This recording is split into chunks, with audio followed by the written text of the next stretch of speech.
إن الحمد لله نحمده ونستعينه ونستغفره ونعوذ بالله من شرور أنفسنا ومن سيئات أعمالنا من يهده الله فلا مضل له ومن يضلل فلا هادي له وأشهد أن لا إله إلا الله وحده لا شريك له وأشهد أن محمدا عبده ورسوله يا أيها الذين آمنوا اتقوا الله حق تقاته ولا تموتن إلا وأنتم مسلمون يا أيها الناس اتقوا ربكم الذي خلقكم من نفس واحدة وخلق منها زوجها وبث منهما رجالا كثيرا ونساء واتقوا الله الذي تساءلون به والأرحام إن الله كان عليكم رقيبا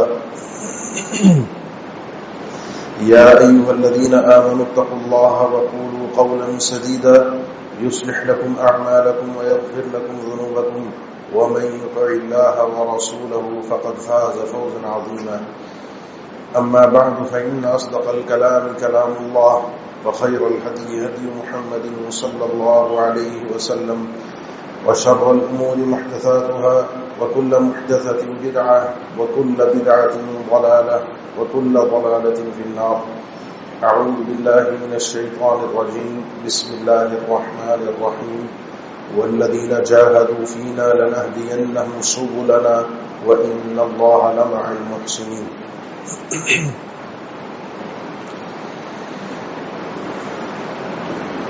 ہم مسلمانوں کے لیے شوال کا مہینہ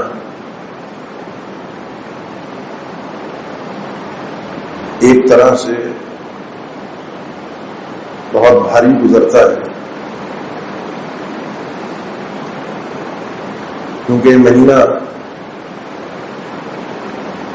شیطان کے غلبے کا اور انسان کے اپنے نفس، اپنی خواہشات، اپنی چاہتوں کو پورا کرنے کا مہینہ ہوتا ہے. رمضان کے مہینے میں ہمارے ساتھ ماحول بہت موافق ہوتا ہے. جو وہ حدیث ہم سنتے ہیں کہ جنت کے دروازے کھول دیے جاتے ہیں اور جہنم کے دروازے بند کر دیے جاتے ہیں، اس کا مفہوم یہ ہے کہ اللہ کی طرف سے خاص عنایت ہوتی ہے ان نیکیوں کی جو نیکیاں انسان کو جنت تک لے کر جاتی ہیں، اور ان گناہوں سے بچنے کی خاص توفیق ہوتی ہے جو گناہ انسان کو جہنم تک لے کر جاتے ہیں. اس پر مزید اللہ کی عنایت یہ ہوتی ہے کہ شیطان کو بھی جو مردۃ الشیاطین ہیں ان کو بھی قید کر دیا جاتا ہے. پھر ہمارے معاشرے کا ماحول، لوگوں کا مسجد کے ساتھ تعلق، تراویح کا اہتمام، روزوں کی ایک عادت، قیام اللیل، دعائیں، قرآن مجید کی تلاوت، یہ ایک ماحول میں رچی بسی چیز ہوتی ہے. لیکن جیسے ہی شوال کا چاند نظر آتا ہے یکسر حالات تبدیل ہو جاتے ہیں. وہ قیام بھی ختم، وہ تلاوت بھی گئی، وہ دعاؤں کا اہتمام بھی کم ہو گیا، وہ نمازوں میں بھی وہ اہتمام، وہ جوش اور جذبہ نہ رہا. وجوہات وہی ہیں جو ابھی آپ کے سامنے ذکر کی. یہ سارے مساعدات تھے، یہ ساری چیزیں ایسی تھیں جو مجھے آگے لے کر بڑھ رہی تھیں، جو مجھے سپورٹ کر رہی تھی کہ میں اللہ کی عبادت کے لیے اس میدان میں آگے آ سکوں. اب ماحول تبدیل ہو گیا ہے، شیطان بھی آزاد ہے، وہ توفیق بھی نہیں ہے، وہ ماحول بھی نہیں ہے، وہ گیدرنگ بھی نہیں ہے، وہ کمپنی بھی نہیں ہے. اب بات صرف اتنی سی ہے کہ مجھے اپنے آپ سے لڑنا ہے، میرا اپنے آپ سے مقابلہ ہے. اور جو آدمی اپنے نفس کو ہرا گیا وہ آدمی کل قیامت کے دن کامیاب ہو گیا. وَأَمَّا مَنْ خَافَ مَقَامَ رَبِّهِ وَنَهَى النَّفْسَ عَنِ الْهَوَىٰ فَإِنَّ الْجَنَّةَ هِيَ الْمَأْوَىٰ. لیکن جو آدمی اپنی خواہشات کا اسیر ہو گیا، اپنی چاہتوں کے پیچھے چل پڑا، فَأَمَّا مَنْ طَغَىٰ وَآثَرَ الْحَيَاةَ الدُّنْيَا فَإِنَّ الْجَحِيمَ هِيَ الْمَأْوَىٰ. وہ اپنی دنیا کی ریس میں لگ گیا، وہ اپنی چاہتوں کو پورا کرنے میں لگ گئے. اور نفس ایک ایسی چیز ہے، خواہشات ایک ایسی چیز ہے کہ ان کے پیچھے اگر انسان کا ایک قدم چلتا ہے تو پھر ایسا پھسل کر اپنی خواہشات کے قابو میں آتا ہے کہ پھر اس کو پلٹ کر دیکھنے کا موقع بھی نہیں ملتا. اب اپنے سامنے آپ نے صرف 4 باتیں رکھنی ہیں. پہلی چیز یہ ہے ان اللہ لا یغیر ما بقوم حتی یغیروا ما بانفسهم. اللہ تعالیٰ اس قوم کی حالت کبھی نہیں بدلتا تو قوم اپنی حالت خود نہ بدلے. یہ قوم میں آغاز اس کا فرد سے ہوتا ہے. اس آیت کو ہم عام طور پہ اجتماعی حالات کے لیے سنتے ہیں کہ یہ انقلاب آئے گا، قومیں مل کر انقلاب لاتی ہیں، لیکن آغاز فرد سے ہوتا ہے، اپنے آپ سے ہوتا ہے. جب تک میں خود اپنے آپ پر توجہ نہیں دوں گا، جب تک میں خود اپنے آپ سے نہیں لڑوں گا، مجھے کوئی تبدیل نہیں کر سکتا. میرے اندر کوئی تبدیلی نہیں لائی جا سکتی. مجھے اپنے آپ کو خود سمجھانا بھی پڑے گا، مجھے اپنے آپ سے خود لڑنا بھی پڑے گا. اور اس میں اللہ کے فرامین میں سے 3 فرامین اپنے سامنے رکھیے. بل الانسان علی نفسہ بصیرہ. انسان خود اپنے اوپر گواہ بھی ہے، اپنے اوپر شاہد بھی ہے، اپنے سارے معاملات کو خود کرتا ہے، خود جانتا ہے. کل نفس بما کسبت رہینہ. دوسری آیت، ہر نفس، ہر انسان جو کچھ وہ کر رہا ہے اس کے عوض گروی ہے. وہ کل اس نے اللہ کے سامنے کھڑے ہو کر حساب دینا. اور تیسری آیت اسی ضمن میں ہے ان کل من فی السماوات والارض الا آتی الرحمن عبدا لقد احصاهم وعدهم عدا وكلهم آتیہ یوم القیامۃ فردا. یہ جو کچھ آسمان و زمین میں اللہ کی مخلوق ہے نا، کل سب کے سب اللہ کے سامنے آ کر کھڑے ہوں گے. اللہ نے ایک ایک کو گن کر رکھا ہے، ایک ایک کو شمار کر کے رکھا ہے. میں اپنے اس وجود کے ساتھ، اپنے اس جسم اور روح کے ساتھ کل اکیلا اللہ کے سامنے کھڑا ہوں گا. وَكُلُّهُمْ آتِيهِ يَوْمَ الْقِيَامَةِ فَرْدًا وَلَقَدْ جِئْتُمُونَا فُرَادًا كَمَا خَلَقْنَاكُمْ أَوَّلَ مَرَّةٍ. جس طرح تم دنیا میں آغاز میں پیدا ہوئے تھے، اسی طریقے سے اکیلے اللہ کے سامنے پیش ہو گئے. جسم پہ کوئی لباس بھی نہیں ہوگا، غیر مختون ہوگا آدمی. اللہ کے نبی صلی اللہ علیہ وسلم نے فرمایا کہ انسان کل قیامت کے دن ہر آدمی من احد الا سیکلمہ ربہ لیس بینہ وبینہ ترجمان. تم میں سے ہر آدمی اللہ اس سے لازمی کل قیامت کے دن ہم کلام ہوگا. ہر ایک سے گفتگو ہوگی اور درمیان میں کوئی ٹرانسلیٹر، کوئی ترجمان نہیں ہوگا، ڈائریکٹ بات ہوگی. وہ اپنے دائیں جانب دیکھے گا تو اس کو اپنی نیکیاں نظر آئیں گی، اپنی بائیں جانب دیکھے گا تو اس کو اپنے کرتوت نظر آئیں گے. اپنی جب سامنے دیکھا فلا یرا الا النار تلقاء وجهه، اپنے سامنے اس کو جہنم کی آگ نظر آئے گی. فاتقوا النار ولو بشق تمرہ. اس جہنم کی آگ سے بچ جاؤ، کھجور کا ایک ٹکڑا بھی یہ تمہیں جہنم کی آگ سے بچا سکتا ہے، صدق کے ساتھ اللہ کے راہ میں خرچ کیا ہوا. اس وقت کو، اس منظر کو اپنی سوچ میں ذرا سا دماغ میں تھوڑی دیر کے لیے لائیے. میں اکیلا اللہ کے سامنے کھڑا ہوں. اللہ رب العالمین مجھ سے خود گفتگو کر رہا ہے، رب العالمین مجھ سے خود حساب لے رہا ہے. اور یہ آپ سب کچھ جانتے ہیں، وما کان ربک نسیا. اللہ کی بارگاہ میں بھول نہیں ہے، بھولنے والا نہیں ہے. ایک ایک چیز پرفیکٹ، ایک ایک چیز اس کی عدالت میں پیش ہوگی. اور میں نے اکیلے نے حساب دینا ہے. میرے ساتھ نہ میری اولاد ہوگی، نہ میرے والدین ہوں گے، نہ میرا مال و متاع ہوگا. یوم لا ينفع مال ولا بنون. کوئی مال اور کوئی اولاد کسی کے ذرہ برابر کل قیامت کے دن کام نہیں آئے گی. یہ وجود، یہ جثہ لے کر اس روح کے ساتھ میں کل اللہ کے سامنے اکیلا کھڑا ہوں. یہاں پر اسی لیے میں اپنی بات کی طرف واپس آتا ہوں اس مقدمے کو رکھ کر کہ یہاں پر اپنے آپ سے لڑنا ہے، یہاں پر اپنے آپ کو ہرانا ہے. یہاں پر جو شخص اپنے آپ کو ہرانے میں کامیاب ہو گیا کل باعزت وہ اللہ کے سامنے کھڑا ہو سکے گا. کل اللہ کے سامنے وہ سرخرو ہوگا اور وہ اللہ کے بارگاہ میں کامیاب ہونے کے بعد خوش ہوتا ہوا ينقلب الى اهله مسرورا. اپنے گھر والوں کو، رشتہ داروں کو ڈھونڈتا پھرے گا اس میدان میں، قیامت کے میدان میں. اربوں کی تعداد میں جب انسانیت ہوگی اور دیکھے گا یبصرونہم. ایک ایک انسان واقف ایک دوسرے کو دکھائے جائیں گے. اس اربوں کی تعداد میں جو انسانیت ہوگی اس میں انسان خوش ہو کر اپنا نامہ اعمال لے کر پھرتا ہوا جائے گا کہ میں کامیاب ہو گیا، یہ اللہ نے میرا نامہ اعمال میرے سیدھے ہاتھ میں دیا ہے. اللہم اجعلنا منہم. اللہ ہمیں ان لوگوں میں شمار کر دے کہ ہمارا نامہ اعمال ہمیں سیدھے ہاتھ میں مل سکے. لیکن اس کے لیے یہاں پر کوشش ہے. اب آپ کے اور میرے ساتھ وَكَذَلِكَ جَعَلْنَا لِكُلِّ نَبِيٍّ عَدُوًّا شَيَاطِينَ الْإِنسِ وَالْجِنِّ يُوحِي بَعْضُهُمْ إِلَىٰ بَعْضٍ زُخْرُفَ الْقَوْلِ غُرُورًا. میں وہیں سے اپنی بات کا آغاز کرتا ہوں. شیطان قید تھا لیکن اب قید نہیں ہے. اور شیطان صرف شیاطین جن نہیں ہوتے، ابلیس کی نسل سے نہیں ہوتے، شیاطین انسان بھی ہوتے ہیں. یہ محفل اور گیدرنگ بھی ہوتی ہے. اس لیے سب سے پہلا مقابلہ آپ نے لڑنا ہے اپنے آپ سے، شیطان سے. ان دو چیزوں سے لڑنے میں کامیاب ہو گیا جو آدمی، وہ آدمی جیت گیا. کیسے؟ اگر میں شیطان کی بات کروں، اور وہ بھی اس شیطان کی جو جن ہے.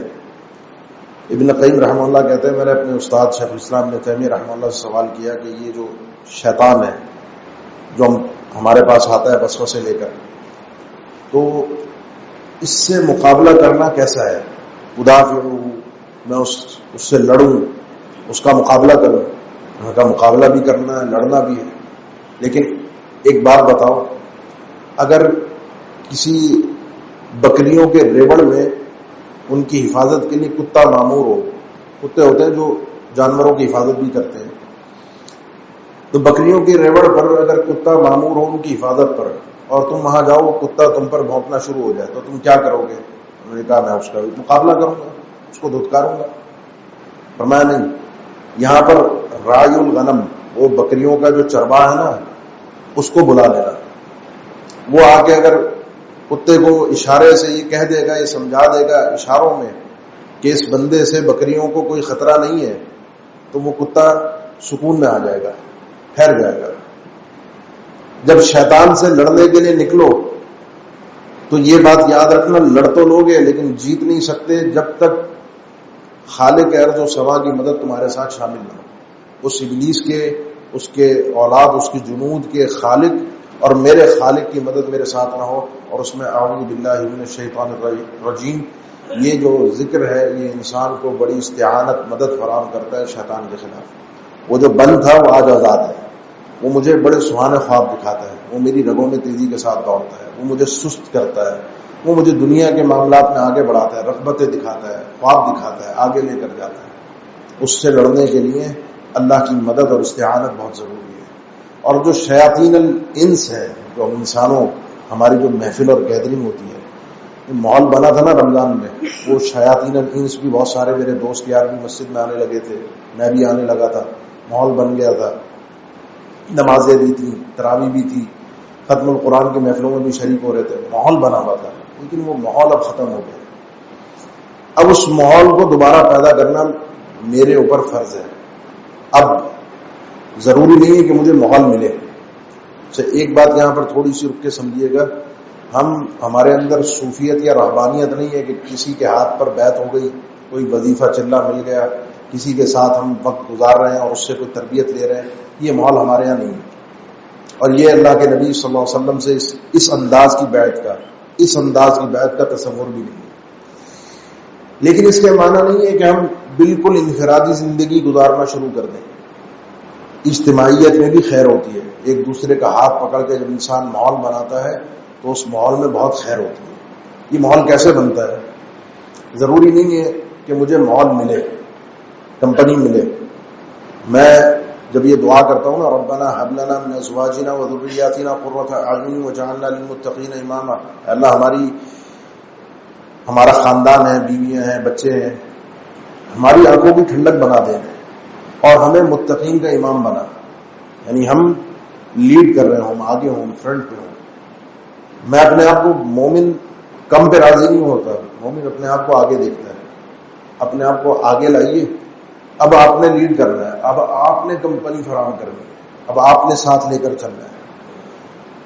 مجھے 3-4 دن پہلے بھی اور کل بھی ایک ساتھی کا ایک میسج آیا لیڈ کرنے کا. آپ کو بتا رہا ہوں کہ آپ ماحول کس طرح فراہم کریں گے. ان کا میسج کل جس بھائی کا میسج تھا اس کا یہ تھا کہ فیکٹری میں ملازمین ہمارے ہیں نماز نہیں پڑھتے، کیا ان کے نماز پڑھنے کے لیے ہم کوئی اس قسم کی بات کہہ سکتے ہیں کہ جو نماز میں شریک ہوگا ظہر میں عصر میں، اس کو کینٹین سے ہم فری چائے دیں گے یا اس کے کھانے کا فری بندوبست کر دیں گے؟ کیا یہ شرعن جائز ہے ناجائز ہے؟ اس سوال کا جواب وہ میں نے جو دینا تھا وہ دیا. لیکن میں جس مقصد پہ آپ کو لانا چاہ رہا ہوں، اور جو 3-4 دن پہلے ایک بھائی نے بات عرض کی تھی کہ جو ماحول رمضان میں بنا تھا آپ اپنی فیکٹری پر ہیں، دکان پر ہیں، آپ اپنے آفس میں ہیں، تو رمضان میں تھا ظہر بھی عصر بھی آپ کے کاروبار پر آپ کی ہوتی تھی، تو آپ عام طور پہ خود بھی اٹھتے تھے، ساتھ میں اپنے کام کرنے والے ملازمین کو بھی ساتھ لے کر جاتے تھے، آفس ایک طرح کا بند ہو جاتا تھا۔ میں نے اس ساتھی کو پہلا جواب یہ دیا کہ اگر آپ چاہتے ہیں کہ آپ کے ماتحت ملازمین نماز پڑھے، اس کے لیے سب سے پہلے فیکٹری کو اس نماز کے ٹائم پہ بند کرنا لازمی ہے، آپ کی دکان کا شٹر بند ہونا چاہیے، آپ کا کاروبار تھوڑی دیر کے لیے رکنا چاہیے۔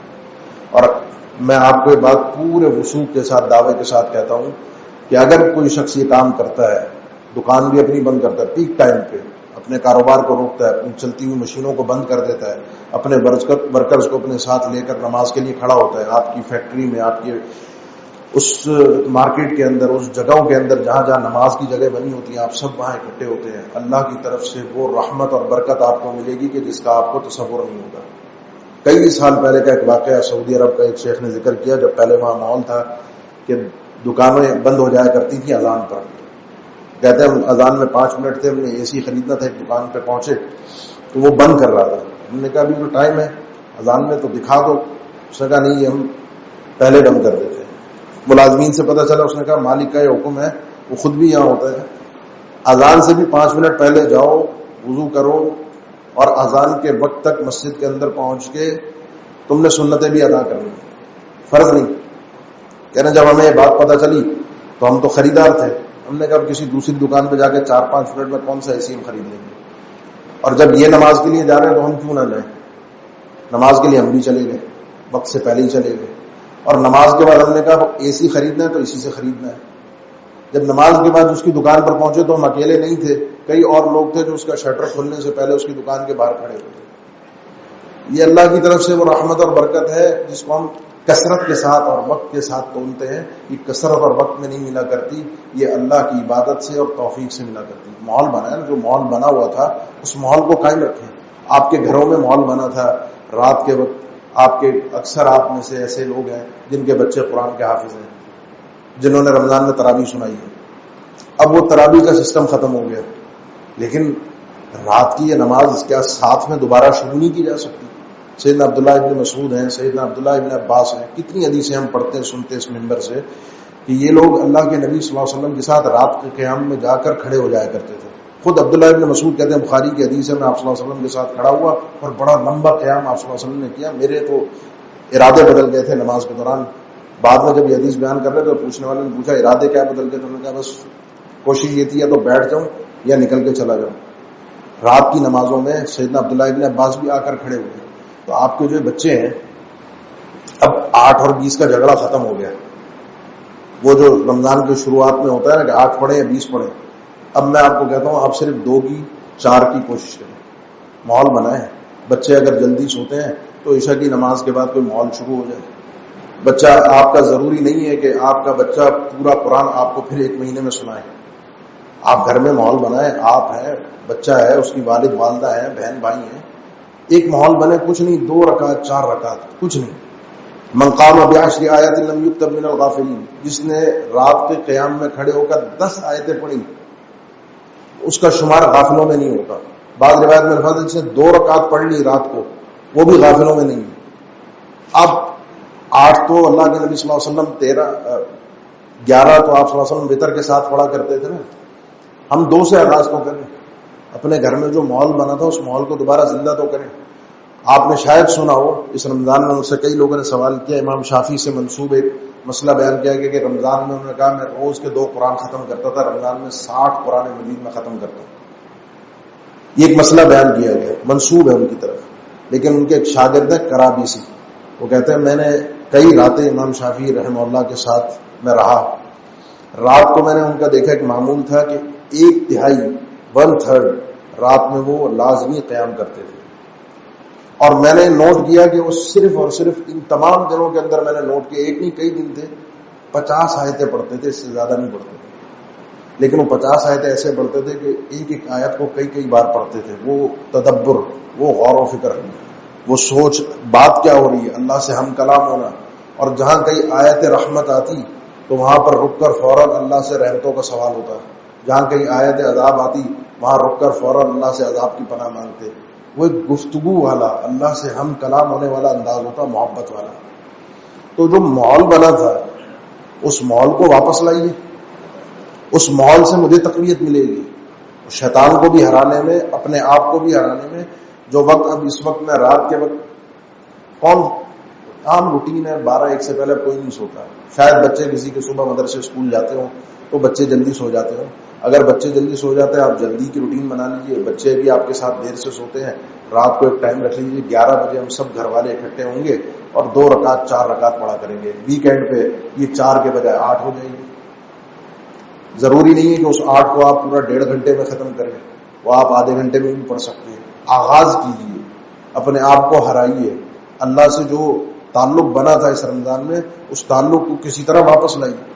وہ جو روزے تھے، اب روزوں میں اللہ کے نبی صلی اللہ علیہ وسلم نے بیان فرمایا کہ شوال کے 6 روزے اس کے ساتھ جو ملا لیتے من صام رمضان ثم اتبعه 6 من شوال، وہ ایسا ہے جیسے اس نے پورے سال کے روزے رکھ لیے. وہ 1 مہینہ 10 مہینوں کے برابر ہو گیا. آگے 6 شوال کے جو روزے ہیں وہ 6 روزے جو ہے 2 مہینوں کے برابر ہو گئے، 60 دنوں کے. اب یہ مہینہ آپ کا چل رہا ہے. اہل علم ذکر کرتے ہیں نیت جو ہے نا وہ تجارت العلماء ہوتی ہے. علماء اس سے تجارت کرتے ہیں. اب آپ کے پاس اگلا ہفتہ ہے، اگلے ہفتے میں پیر منگل بدھ ایام بیز ہے. سیدنا ابو ہریرہ رضی اللہ عنہ فرماتے ہیں میرے خلیل نے، میرے دوست نے، اللہ کے نبی صلی اللہ علیہ وسلم نے مجھے وصیت 3 باتیں وصیت میں ذکر کی تھی. ایک یہی تھی کہ ہر مہینے 3 روزے میں نے لازمی رکھنے. یہ 3 روزے صیام الدہر ہیں. یہ 3 روزے بھی آپ کو ان شوال کے 6 روزوں میں، پیر کا روزہ بھی اس کے اندر آ جائے گا اور آگے ایک آپ جمعرات کا روزہ اس کے اندر شامل کر کے 4 روزے اس طرح آئیں گے. لیکن ان 4 روزوں میں شوال کے 4 روزے، ایام بیز کے روزے، پیر اور جمعرات کے روزے. عمل ایک ہے لیکن اس ایک عمل کے ساتھ آپ نے نیتوں کو شامل کرتے گئے. اس ایک عمل کے ذریعے سے آپ نے کتنا فائدہ اٹھایا. بآسانی انسان یہ کام کر سکتا ہے. ماحول بنانے کی ضرورت ہے. میں بار بار یہ عرض کر رہا ہوں کہ ماحول بنائیے، تبدیلی لائیے. یہ رفقہ صالحہ کے بغیر جب تک آپ کو ساتھ نہ ملے آپ اس کے بغیر کر نہیں سکتے. لیکن اس ساتھ کو فراہم کرنے والے بنیے، ساتھ لینے والے نہ بنیے. آپ لوگوں کو سہارا دیں، لوگوں کو ہاتھ پکڑ کے اپنے ساتھ اس میدان میں لے کر آئیں. آپ لوگوں کو اپنے قریب کریں. اس کے بعد جو چیز آپ کو اپنے آپ سے لڑنے میں ان دنوں کے اندر دوبارہ اپنے رب کے قریب، کیونکہ میں نے ذکر کیا شروع میں میرے الفاظ تھے یہ مہینہ ہم مسلمانوں مومنوں کے لیے بہت بھاری ہو جاتا ہے. اور بھاری ہونے کی وجہ یہی ہے کہ ایک دم وہ ناتا اور تعلق ٹوٹتا ہے. تو اس کو دوبارہ بحال کرنے کے لیے انسان کو صبر کی بہت ضرورت ہوتی ہے. اور صبر یہ ہوتا ہے کہ انسان جو چاہ رہا ہوتا ہے وہ ہو نہیں پا رہا ہوتا، وہ کر نہیں پا رہا ہوتا، جان بوجھ کے نہیں کر رہا ہوتا. اور اللہ کے نبی صلی اللہ علیہ وسلم نے فرمایا کہ ان النصر مع الصبر، کامیابی جو ہے نا وہ صبر کے ساتھ ہوتی ہے. جس کے اندر صبر نہیں ہے وہ کامیاب نہیں ہو سکتا. اپنے اندر صبر پیدا کرنا پڑے گا، اپنے آپ کو تھوڑا سا مارنا پڑے گا. اپنی خواہشات کو، اپنے معاملات کو، اپنے وقت کو، اپنی نیند کو، اپنے مزے کو، اپنی تفریح کو، اپنی موج مستی کو قربان کرنا پڑے گا. اور اسی میں کامیابی ہوتی ہے ایک مومن کی. اسی سے وہ جیتتا ہے اپنے آپ سے بھی اور شیطان سے بھی. اس لیے اپنے اندر یعنی جو اپنے آپ کو تھامنا ہے، اپنے آپ کو روکنا ہے. دنیا کر رہی ہے، دنیا جا رہی ہے، دنیا موج مستی کر رہی ہے، دنیا مزے کر رہی ہے، دنیا گھوم پھر رہی ہے. رات کے وقت لوگ ہوٹلنگ پہ بھی جا رہے ہیں، رات کے وقت لوگ چائے کے ہوٹل پہ بھی بیٹھے ہیں، لوگ رات کے وقت مزے بھی کر رہے ہیں. میں رات کے وقت اپنی فیملی کے ساتھ گھر میں بیٹھا عبادت کر رہا ہوں. گھر میں ماحول ہی مسئلہ آیا تو یہ ساتھ میں ذکر کر لیں. کوئی اپنا گھر بنوا رہا ہو یا کسی کا گھر ہو تو اپنے گھر میں ہم باوقات ڈیزائن کرتے ہیں چیزوں کو. آرکیٹیکٹ کو بتاتے ہیں کہ ہمیں ڈرائنگ روم بھی چاہیے، ڈائننگ روم بھی چاہیے، یہ بھی چاہیے، وہ بھی چاہیے. وہ اپنے آپ کو ڈیزائن کر کے دیتا ہے. آپ اگر کتب احادیث اٹھائیں تو آپ کو کئی ایک صحابی ایسے ملیں گے جن کے گھروں کے اندر اپنی اپنی ذاتی مسجدیں تھیں. اللہ کے نبی صلی اللہ علیہ وسلم کو بعض موقعوں پر وہ افتتاح کے لیے بلاتے تھے. میں نے حصہ مختص کیا ہے. اور آپ کتب سیرت سے آج کل تو ماڈلز بن گئے نا، 3D ماڈلز بھی ہیں، نیٹ بھرا ہوا ہے. آپ جا کر دیکھیں مدینہ کا نقشہ. ان کے گھر کوئی اتنے بڑے نہیں ہوتے جتنی بڑے رقبے پہ آج کل ہمارے گھر ہیں. بہت چھوٹے چھوٹے گھر ہوتے تھے. ان چھوٹے چھوٹے گھروں میں بھی الگ سے ایک جگہ ضرور ہوتی تھی جو نماز کے لیے ہوتی تھی. وہاں کچھ اور نہیں ہوگا، وہاں نماز ہوگی، قرآن ہوگا، عبادت ہوگی. وہ کمرہ ہی اس لیے ہے، وہ جگہ ہی اس لیے ہے. اپنے گھروں میں یہ جگہ بنا لیجیے جس میں خواتین بھی نماز پڑھیں، جس میں بھی سنتوں کا اہتمام کروں، جس میں رات کے نوافل ہوں. یہ ایک دفعہ میں اپنے بچوں کی گھٹی میں ایک چیز ڈال گیا، ایک دفعہ ان کو یہ چیز سکھا گیا، ایک دفعہ ان کو بتا گیا بیٹا یہ جگہ یہاں آ کے کھڑا ہونا ہوتا ہے، یہاں آ کے اللہ کو روز یاد کرنا ہوتا ہے. آپ سوچ نہیں سکتے دنیا اور آخرت کی کیا بہاریں انسان کو نصیب ہوں گی انسان کے تصور میں. آخری دو باتیں ہیں، اور آخری دو باتوں میں پہلی چیز آخری دو میں سے جو میں نے ایک چیز درمیان میں ذکر کی تھی کہ اللہ کی مدد کے بغیر نہیں ہو سکتا کچھ بھی. شیطان سے مقابلہ بھی اعوذ باللہ من الشیطان الرجیم کے بغیر نہیں ہے. تو اللہ سے مدد مانگیے، اللہ سے دعا کیجیے. اور اللہ کے نبی صلی اللہ علیہ وسلم کی دعاؤں میں دو دعائیں میں آپ کے سامنے ذکر کرتا ہوں. ایک جامع ترمذی کی حدیث ہے، اللہ کے نبی صلی اللہ علیہ وسلم نے فرمایا قلھا اذا اصبحت واذا امسیت. یہ ذکر ہے، یہ دعا ہے جس کو صبح میں بھی پڑھو اور شام میں بھی پڑھو.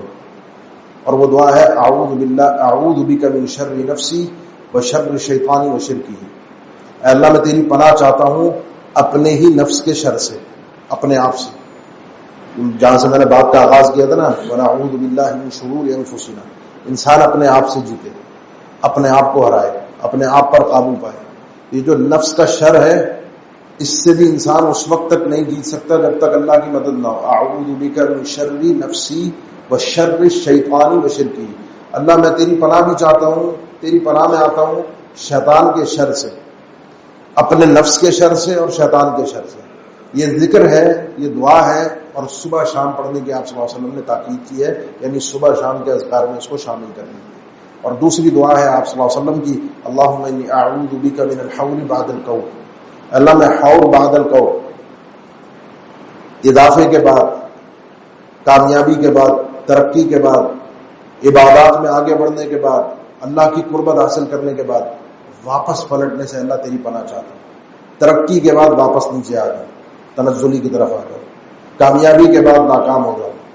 اللہ عبادات میں اتنا تیرا قرب حاصل کرنے کے بعد، اتنا آگے بڑھنے کے بعد واپس نیچے گر جاؤ. اللہ میں تیری پناہ چاہتا ہوں. اللہ کی مدد کے بغیر یہ چیز ممکن نہیں ہے. اللہ سے بار بار مدد مانگی، اللہ سے توفیق مانگی. میں نے شروع میں یہ چار چیزیں ذکر کی تھی. رمضان میں اللہ کی توفیق، وہ ذرائع و اسباب، شیطان کا بند ہو جانا، ماحول کا مہیا اور اسباب، وہ ساری چیزیں مجھے واپس لانی پڑیں گی اب اپنی محنت کر کے. اور آخری بات اس کا تعلق ہے میرے دل کے ساتھ. جب تک دل صاف نہیں ہوگا، دل میں خیر نہیں ہوگی، دل میں بھلائی نہیں ہوگی، اللہ کی طرف سے توفیق انسان کو نہیں مل سکتی. اللہ اپنی طرف بندے کو لا ہی نہیں سکتا. یہ بات یاد رکھیے، اللہ کا ایک قانون ہے، حدیث قدسی ہے، بندہ میری طرف چل کر آتا ہے میں دوڑ کر آتا ہوں، وہ ایک بالشت آتا ہے میں ایک ہاتھ آتا ہوں. اس کا مطلب کیا ہے؟ ایسا ہو ہی نہیں سکتا کہ بندہ اللہ کی طرف چل کر جائے، قدم بڑھائے اور اللہ اس کو اپنی طرف نہ کرے، اللہ اس کو اپنے آپ سے نہ ملائے، اللہ اس کو اپنا قرب نہ دے. یہ ممکن نہیں ہے، اللہ کے قانون میں نہیں ہے. لیکن چلنے والے کی چال، چلنے والے کا انداز وہ تو ہمیں نظر آ رہا ہوتا ہے، لیکن دل میں کیا ہے وہ ہمیں نظر نہیں آ رہا ہوتا. اللہ دل کو بھی دیکھتا ہے، اللہ ظاہر کو بھی دیکھتا ہے، اللہ باطن کو بھی دیکھتا ہے. اللہ تو ہمارے سب کچھ چیزوں سے ہر حال سے واقف ہے. اس دل میں بھلائی پیدا کرنا، اس دل میں خیر پیدا کرنا یہ بہت ضروری ہے. اس دل میں کسی کے لیے حقد ہو، دشمنی ہو، نفرت پال کر میں بیٹھا ہوں، بغض پال کر بیٹھا ہوں، لوگوں کے معاملات میرے صحیح نہیں ہیں، لوگوں کے لین دین کے معاملات میرے خطرناک حد تک برباد ہو چکے ہیں، میں اپنی زندگی کی موج مستیاں ساری میری جاری ہیں، لیکن میں نے بہت سے لوگوں کا حق دینا ہے، بہت سے لوگوں کی پیمنٹ دینی ہے، میرے ماتحت افراد ہیں، ان کی مزدوری ہے، ان کے معاملات ہیں، بہت ساری چیزیں ہیں جو میں روک کر بیٹھا ہوں. اور مجھے پتا ہے، میں جانتا ہوں، میں اچھی طرح سے واقف ہوں. یہ بات یاد رکھیے، اگر میں نے کسی کا حق دینا ہے، کسی کے پیسے دینے ہیں، کسی کا ویسے کوئی اور حق دینا ہے، عزت کا کوئی حق ہے، کسی اور چیز کا کوئی حق ہے، اس صورت میں اہل علم کہتے ہیں صدقہ بیکار ہو جاتا ہے. ایک آدمی پر فرض ہے کہ کسی کے پیسہ لوٹائے، اس فرض کو چھوڑ کر نوافل کی طرف جاتا ہے، اس نفل کی کوئی اہمیت نہیں رہتی. اس لیے اپنے ان معاملات کو بھی سدھاریے. اور انشاءاللہ اگلا جو ہمارا یہاں جمعہ ہوگا میرا، تو اس میں انشاءاللہ ان معاملات کے حوالے سے چند چیزیں آپ سے ذکر کرنی ہے. اللہ ہماری اصلاح فرما دے، اللہ ہمارے ملک کی اصلاح فرما دے، اللہ ہمیں واپس اپنی طرف پلٹنے کی رجوع کرنے کی توفیق دے، اور جو ہم اللہ کا قرب ہم نے حاصل کیا ہے اللہ اس قرب سے ہمیں محروم نہ کرے۔ اللہ تعالیٰ ہماری مدد فرمائے، اللہ تعالیٰ فلسطین کے مسلمانوں کی مدد فرمائے، اللہ ہمیں ان کی مدد کرنے کی توفیق دے۔ اقول قولی ھذا واستغفر اللہ